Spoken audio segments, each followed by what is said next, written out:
Vazgeçtim bu dünyadan. Tek ölüm paklar beni. Değmez bu yangın yeri, avuç açmaya değmez.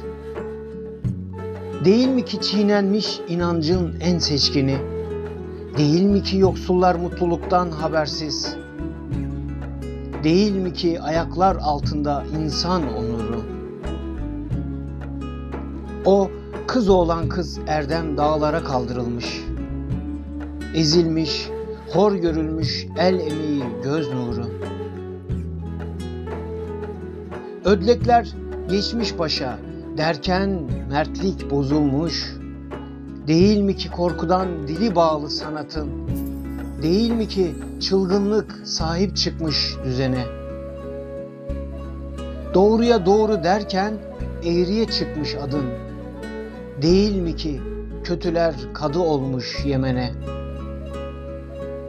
Vazgeçtim bu dünyadan.